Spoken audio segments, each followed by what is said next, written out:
ontem eu estava voltando do projeto social com muita comida dentro do meu carro, né? Que eu estou fazendo o projeto aqui pela Araticum.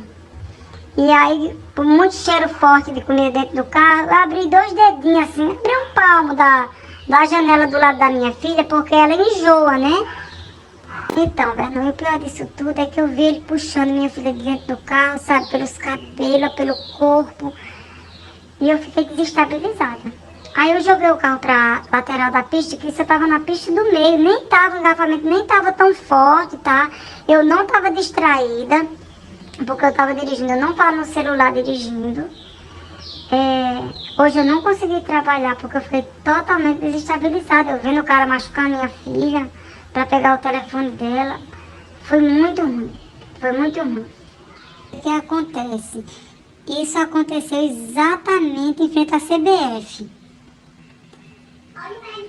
A Unimed, ali onde tem esses postos, Unimed, CBF, na Avenida Ayrton Senna. A gente entrou na parte do engarrafamento, quando a gente entrou, aconteceu. Era 3 indivíduos, todos 3, aparentemente menor de idade. O que agiu, foi o único que agiu contra a gente. Ele era negro e franzino, magro, bem magro. Ele tava com a camisa azul marinho e um short estampadinho.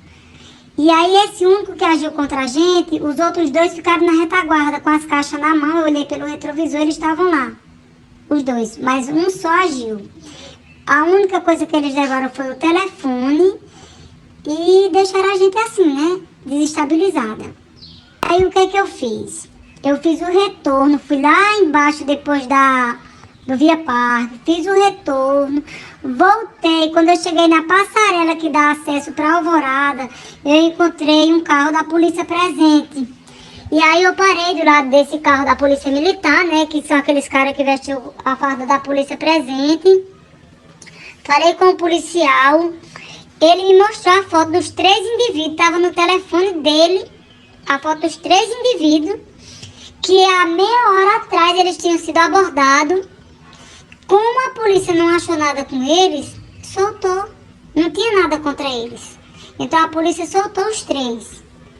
E aí o policial, conversando com o outro que estava de moto, né, falou que eles tinham se evadido para a parte da Cidade de Deus. Falou na minha frente isso, a gente conversando. Fiquei até perdi uns 20 minutos conversando com o policial, que me indicou eu ir para a delegacia. Que fui na delegacia, chegando lá, não aconteceu nada, absolutamente nada. Os policiais que estavam de plantão não fizeram o boletim de ocorrência.